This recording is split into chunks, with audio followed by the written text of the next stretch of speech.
Hello faithful viewers and welcome back to another review. This time we are taking a look at the Transformers Cybertron Leader Class Megatron. Now Cybertron Megatron here is a triple changer, transforming either into what's called a Cybertronic dragster, which is this, aka the Batmobile, because let's face it, that's what it is, or alternatively he becomes a jet.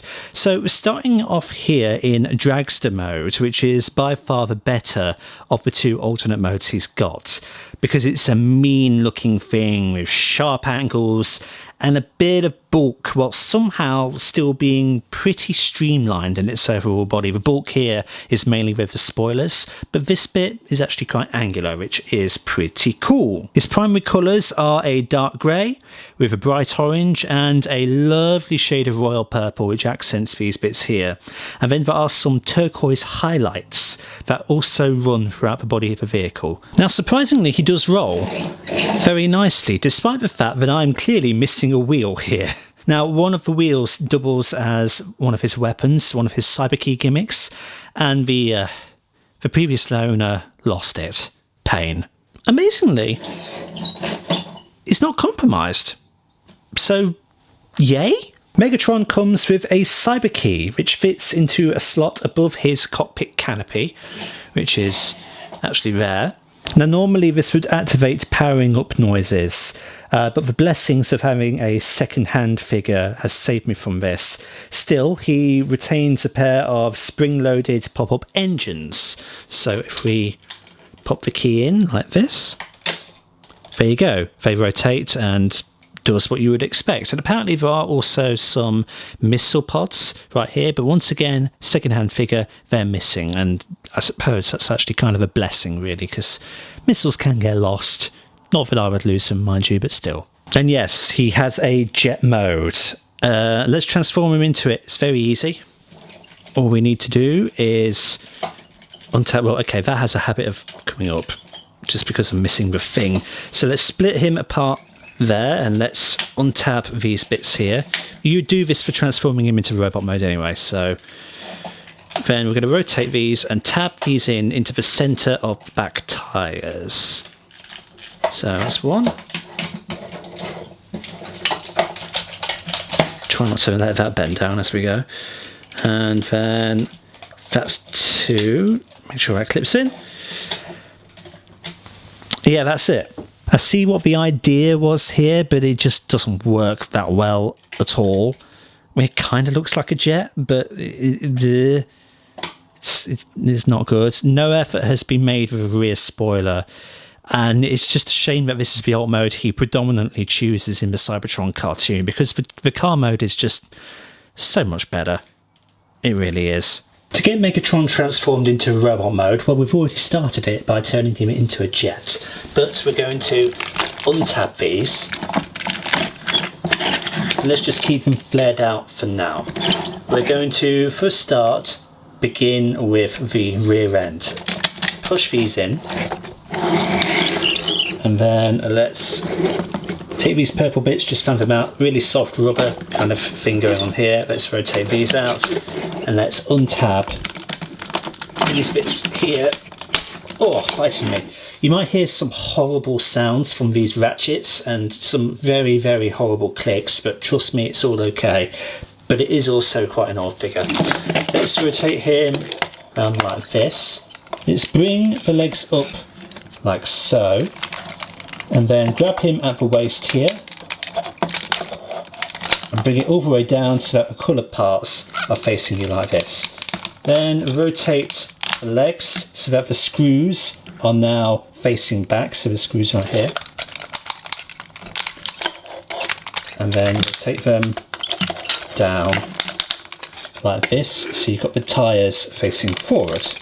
And then we're just going to hinge the feet, which were the spoilers, down into place like that, and then attach these shin guard pieces into the centre of the tyres like that, and they're basically the legs all done.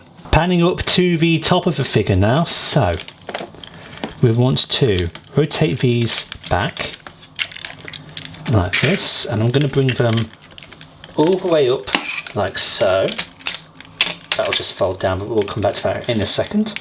And then I'm going to hinge these bits down like that on both sides, trying to keep these hinged back like that, so they're nice and out of the way, and you've got the purple facing back like that. And then let's fold these pieces around like that. Then we want to come to the nose cone area and start splitting this apart as best you can. Fold these blue pieces up like that, and then push the cockpit area in. Oh, I did fail to mention also there is sculpted seating inside of that. That's pretty cool. Push it in. Hoist these bits out like so. Come here and fold out these purple spikes. Feed the head through. So that's all like that. And then these pieces here we're going to fold in, and then they are actually going to tab in to the back area here. Actually, no, that's a lie. They are mainly gap fillers. The actual tabbing is on these bits here. They're plug into holes right there. So we're almost done with this chaotic transformation. We just need to basically straighten everything out now. So rotate the arms so you've got the turquoise facing you, and then bring these purple guards back out from over the fists, and they are going to cover these black connection ports here. And just tab in right there. And bring that over, and then just hinge it so that it tabs in like that. Bring these purple bits on his crown up and at an angle. Try to get him to stand as best you can, but there you basically go. That is more or less Cybertron Megatron fully transformed into robot mode. So in robot mode, Megatron stands imposingly tall. He is designed slightly after Armada Unicron with the orange and the spikes, because he's meant to be wearing Unicron's armour. Yeah, the continuity of Cybertron with the rest of the so-called Unicron trilogy is debatable at best, considering that Galaxy Force doesn't even treat it as part of a trilogy. With Unicron's armour, it means that Megatron has a rather chaotic colour scheme that I don't really think suits him. But maybe that's because it's such an unusual colour palette for Megatron. I mean, personally, I prefer the Galvatron deco anyway, with the beautiful silver and the black. It just looks nicer than that cacophony of paint that's been splattered all over him. He does have a beautifully sculpted head, though, I must admit, with a fierce purple crown that adorns it right there. And he also has light piping. As you can see there, and this is unusual for Megatron, he actually has blue eyes, which is accurate to how he was in the cartoon as well. Again, it's weird for Megatron, but for light piping, as we can see here, it's actually very, very good indeed. He does have a bit of trouble standing, though, despite the big flat feet that you can see he's got going on here. And this is primarily due to all of the back gibble he has. Now, sure, it's meant to look a bit like a cape. If we turn him round, it's meant to look like a cape, but all of it being slapped on there really does hinder the figure in the long run. Inserting a cyber key into the vehicle halves that now sit behind his shoulders normally brings out two weapons to bear, but as you've probably gathered from the missing tire in vehicle mode, well, yeah, I'm missing the gun, which I'm kind of devastated about, honestly. And it did actually make me wonder if I wanted to go through with the purchase of this specific figure. But in the end, I would rather have it than not have it. And it does make for an awkward vehicle mode, as you've seen. But what I do have, though, are the Unicron claws, which are on this one. So, if we just plug in our key, then it kind of just releases this really. I was expecting for a bit more of a dramatic opening, but never mind. So you can release that, and then it just attaches on via these holes here onto either forearm. Now, traditionally, he has it actually on his left, but I'm going to pop him on his right. You're an idiot! Alright, so it appears that I had the wrong hole on his forearm. Easy mistake to make. I could have sworn it was that one, but it's actually that one right there. So yeah, traditionally he has it on the other arm, this Megatron does. I put it on the right because it kind of mimics his fusion cannon in a way. And it's normally around that way. That's how it's presented in the cartoon. I personally like to rotate it around that way. Again, just to give it a bit more of a fusion cannon look. And his articulation is not hindered in any way, shape or form by having it either way. The spikes here are like a soft rubber, so they are child friendly, I suppose, and you're not going to hurt yourself on them. In fact, all of his spikes are basically like that. Even his crown ones are quite soft. But yeah, at least he's got that. It's just a rotten shame about the gun, unfortunately. Now, Megatron can combine with Nemesis Breaker for Dark Claw mode, which I don't intend to ever get a Nemesis Breaker to do this, mainly because it looks categorically awful. But if you did want to get Megatron prepared for that, I'm going to attempt to demonstrate it now as well as I can. Granted, I don't think I've ever actually done this, so bear with me as I improvise for a moment. It's meant to be something like that. Clearly I've not done it correctly because his torso isn't in properly and all of that. But from what I remember of the cartoon, he brings his arm up like that. And you can see that's the connection point right there. So that's where you'd slap in Nemesis Breaker. He is also compatible with Armada Tidal Wave. So if you prefer a bit more of a combination that makes sense, by all means rip Tidal Wave's arms off and stick them in there as well. But that's more or less it. Obviously, again, not correct because I've not got the torso correct there. But anyway, that's the gist of it. In terms of articulation then, Megatron's head is on a swivel, looking that far that way and that far that way. Compromised because of these struts here, which doesn't allow him to do a full rotation.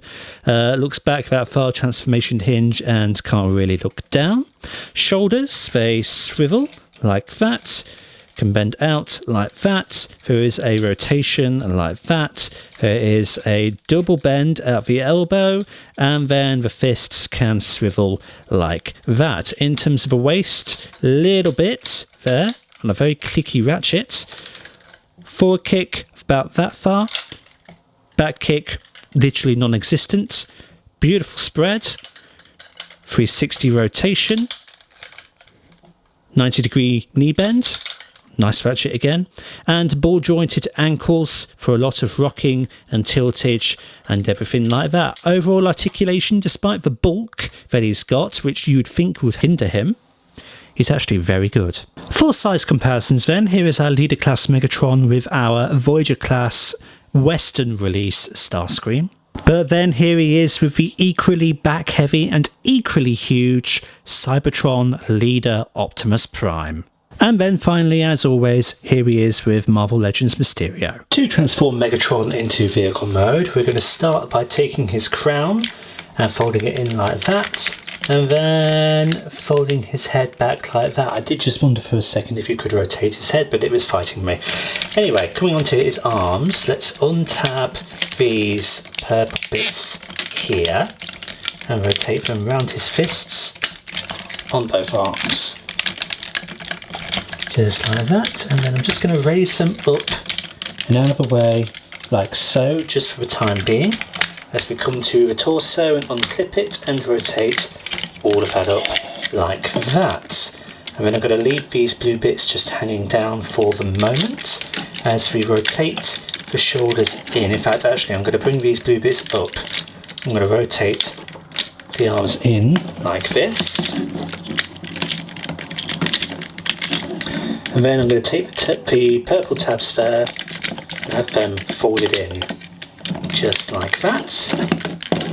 We're going to also come to the cockpit and we're going to pull that out like that and bring these like so and just tab everything together as best we can. If it doesn't want to fight me, there we go. And now with the cockpit extended, that should fit snugly even, into the gap that was with the arms there. You can see there's a groove moulded specifically for it. Then wrap the blue pieces that attach to the torso to the back just around the main body of the orange nose cone area here. We're going to then take these and we're going to move them around like that, with these black pieces just rotating so that they are that way. Same thing on this side. So I'm hinging it in a way so that it's in an L shape like that. These pegs then will then peg into holes like there. 1 and 2, nice and secure, and then these side bits will peg in to the orange arms further down. A little bit stiff, just a bit of pressure, and they'll go in like that. I just need to neaten this bit up and we'll return with the legs. So once you've got that all fully in and attached at the end there, we're going to come to the legs. So we're going to fold all of this up at the waist, and then we're going to bring the legs down like this and rotate them so that the joints look something like that. Bring the head up like that, and then fully fold in the lower torso like so. Then rotate the legs at the knee there so that the screw is facing you, and once again with these thigh areas here, the joint bits there want to be facing up and down so that basically you can do the downward bend right there. I hope that makes sense. It kind of makes sense more in person. It's hard to really articulate what it is that I'm doing for an explanation.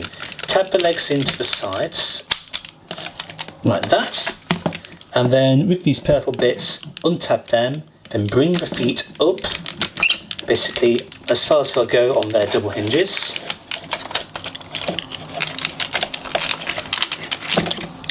Like that.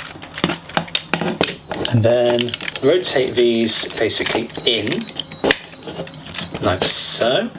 This bit, because it's a second-hand figure and the tyre's missing, this bit has a habit of coming up like that. These purple pieces, fan them out so that they are horizontal and not trailing down below the tyres.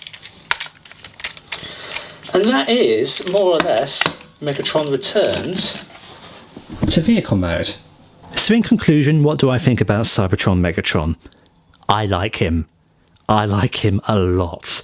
This was one of the holy grails of my childhood, and I remember going to Toys R Us and seeing all of the Transformers Cybertron figures on the shelf, and Megatron and Optimus would look back at me almost as an unachievable goal, because back then a leader class figure seemed as expensive and as so premium as like a masterpiece. I know that wasn't the reality, of course, but it was just like an unobtainable goal.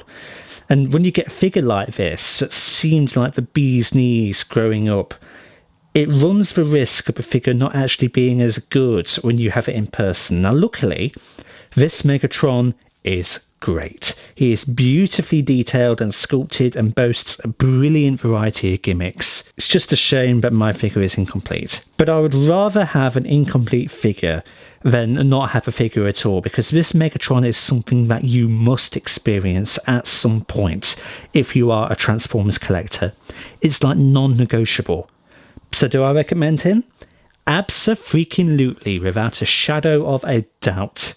Just good luck getting him on the aftermarket for a good price and expecting him to be fully complete. I was very lucky when I got this guy. I got him at the same time as Energon Megatron on the same day, and they came on the same day. Two different sellers, both were incomplete, both going for very good prices. So the most you can hope for is finding an incomplete one, really, for a good price. Because if you Google Megatron or Galvatron and look at them on eBay right now, then you'll probably find prices on there to be horrendous for mint condition copies. I'd still say get Galvatron over Megatron though, because the silver is just so much nicer than whatever this is meant to be. But you need to experience this at some point. And in the end, it doesn't even matter what type you get, what paint job you get, as long as you experience the mould. That's what matters. So thank you everybody so much for stopping by and checking out this review. Like and subscribe if you haven't already, and share it around to help out the channel. And until the next time, see you all later.